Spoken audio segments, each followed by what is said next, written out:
हम सब के जीवन में कोई ना कोई लक्ष्य होता ही है। पर कुछ लोगों को अपना लक्ष्य साफ साफ दिखाई देता है और कुछ अपना लक्ष्य ढूंढते ही रहते हैं।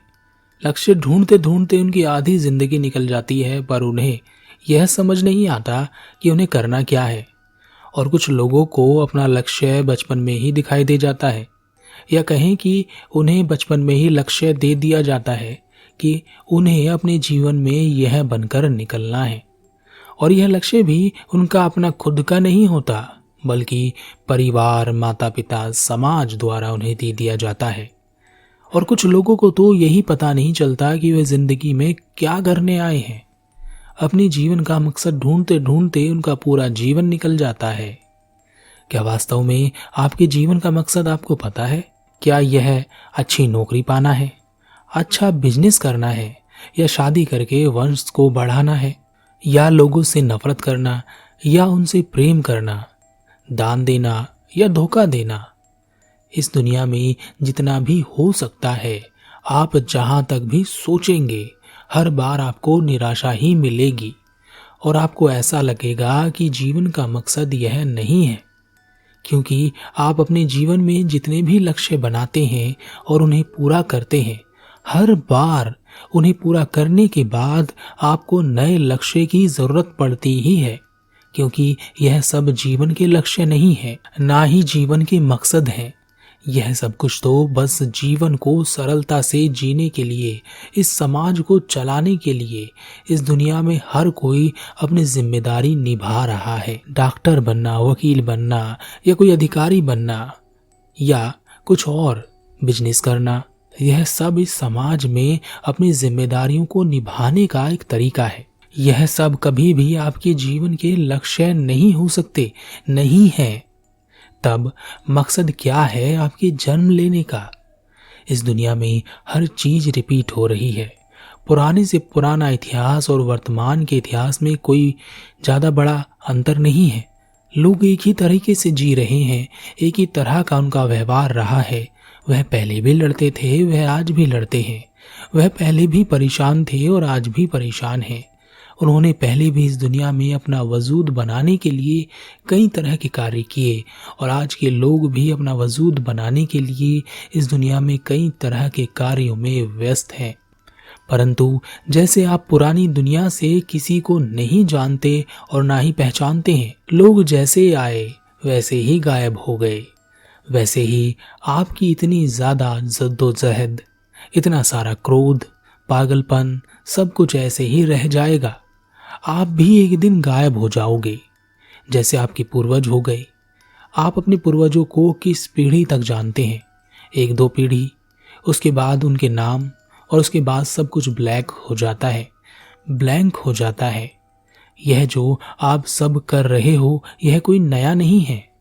पहले ही लाखों करोड़ों अरबों लोग यह सब कर चुके हैं, और आने वाले लोग भी यही कर रहे होंगे। यह सब बातें आपको बताने का मेरा मकसद यह नहीं है कि आप निराश हो जाएं। मैं बस इतना चाहता हूं कि आप थोड़ी जाग जाएं, क्योंकि हमने कभी भी अपने जीवन की कोई कद्र नहीं की है। मैंने देखा है कि एग्जाम में नंबर कम आने पर कई बच्चे आत्महत्या कर लेते हैं। क्या वह नंबर जीवन से बढ़कर थे? क्या उन नंबरों को कमाने के लिए ही उन्होंने जन्म लिया था? क्या अगर नंबर नहीं मिलेंगे तो कोई इस दुनिया में सरवाइव नहीं कर सकेगा?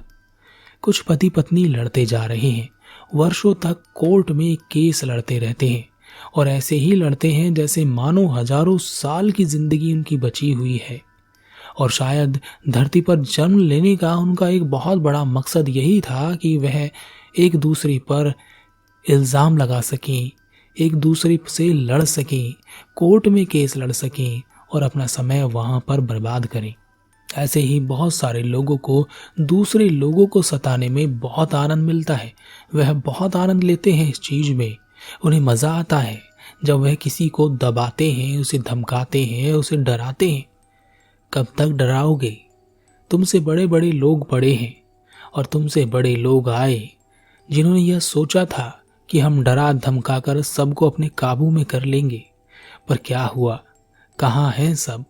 जरा ढूंढो उन्हें, वह कहीं नहीं मिलेंगे। कुछ लोग इस दुनिया में प्रेम के लिए मर जाते हैं, प्यार में मर जाते हैं, और अपने माँ बाप का प्यार तो उन्हें दिखाई ही नहीं देता। कोई किसी लड़की के लिए, कोई किसी लड़के के लिए प्यार में ऐसे पागल हो जाते हैं, प्यार ऐसा उनके सर पर चढ़ जाता है कि अपने माँ बाप को छोड़कर उनके साथ मौत को भी अपना लेते हैं या उनके लिए मौत अपना लेते हैं।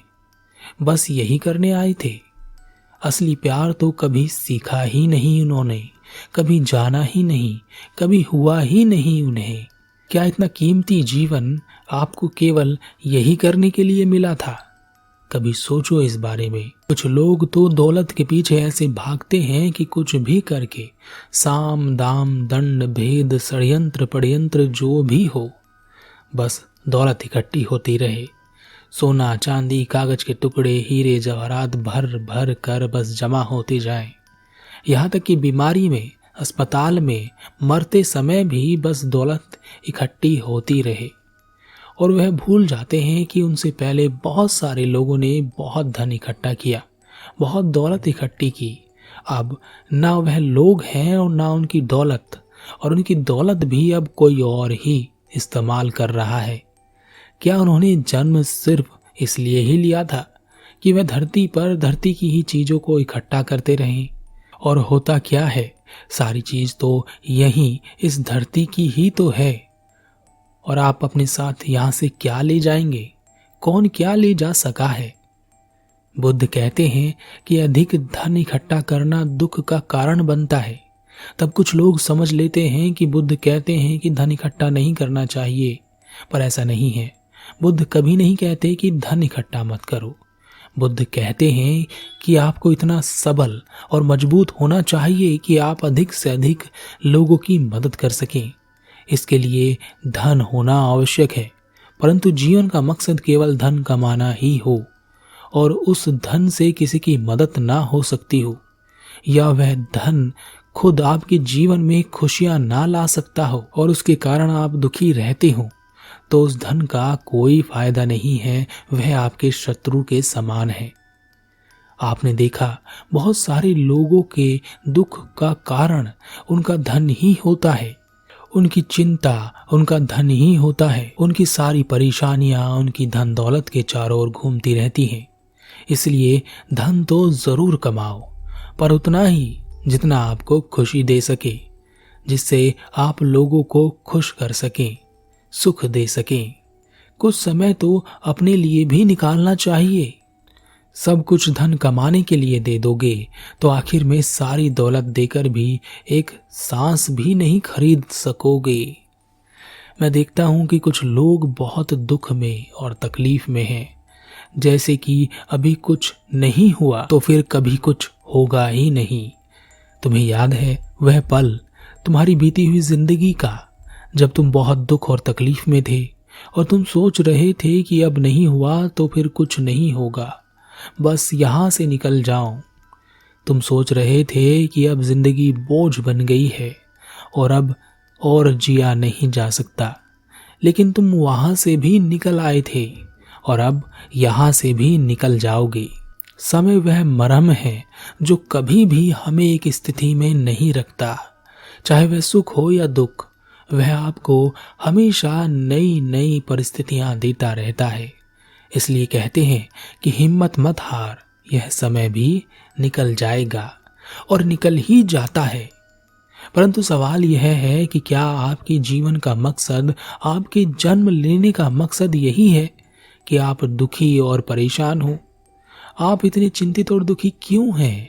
दुनिया की इतनी सारी परेशानियां जो आपने अपने सर पर उठा रखी हैं, आखिर क्यों? एक समय ऐसा भी था जब आप नहीं थे, और एक समय ऐसा भी होगा जब आप नहीं होंगे। तो जिस समय में आप हैं, कम से कम उस समय को तो जी भर के जी लो। और अगर कोई यह कहता है कि सुख और सुविधा हमें खुशी और सुख दे सकते हैं, तो वह गलत है। वह केवल आराम की चीजें ही जुटा सकते हैं, सुख नहीं दे सकते। मैं देखता हूँ कुछ लोगों को जो रिश्तेदारी खेलते हैं। इसको नीचा दिखाना है, अपने आप को ऊपर दिखाना है, किसी की बुराई करनी है, किसी की चुगली करनी है। इधर की बात इधर और उधर की बात इधर लगानी है। यही उनका जीवन है, यही काम है। क्या उन्होंने इस काम को करने के लिए जन्म लिया है? कितना महत्वपूर्ण काम है जो वह अपनी जिंदगी में कर रहे हैं। इसलिए मैं कहता हूं कि जाग जाओ। इन छोटी छोटी बातों में इतनी कीमती समय को बर्बाद मत करो। जीवन का पहला मकसद जागना ही है। उसके बाद ही शांति उत्पन्न होती है। उस शांति में ही परम जीवन जिया जाता है। पर हम क्या कर रहे हैं? कोई हमें कुछ कह दे तो हम इतने बेचैन हो जाते हैं कि जैसे अगर हमने इसका जवाब नहीं दिया तो हमारा जन्म लेना ही व्यर्थ है। और यही जीवन का मकसद है। जिस प्रकार हम अपने लिए फसल उगाते हैं, फिर वह फसल सर्दी, गर्मी, बरसात, मौसम झेलती हुई बड़ी होती है, फिर हम उस फसल को काट लेते हैं। यही नियम हम पर भी तो लागू हो रहा है। हमारी फसल भी तो हर साल कटती है, और हमारी फसल काटने वाला कौन है? वह है खुद समय। तो जो आप बेकार की बातों में अपना समय बर्बाद कर रहे हैं, उनसे हटकर अपने लक्ष्य पर ध्यान दीजिए। इस दुनिया के लिए बनाए गए लक्ष्य ही नहीं, अभी तो इस बात पर भी ध्यान दीजिए कि आपको सबकी तरह नहीं मरना है। कुछ जानकर, खासकर अपने बारे में जीना है। सोचिए कि मैं कौन हूं, और इस दुनिया में अपने लक्ष्य को हासिल कीजिए। यह जरूरी है। और अपने लक्ष्य को वही प्राप्त कर सकता है जिसका मन भटक नहीं रहा है, जो केवल अपने लक्ष्य की ओर बढ़ रहा है। मन ही वह शक्ति है जो आपको यह सब कुछ दिला सकती है। पर जब यह मन की शक्ति भटक जाती है और चारों तरफ फैल जाती है, तब आपका जीवन भी चौराहे की तरह हो जाता है, जहां आपको कुछ समझ नहीं आता कि मैं कहां जाऊं।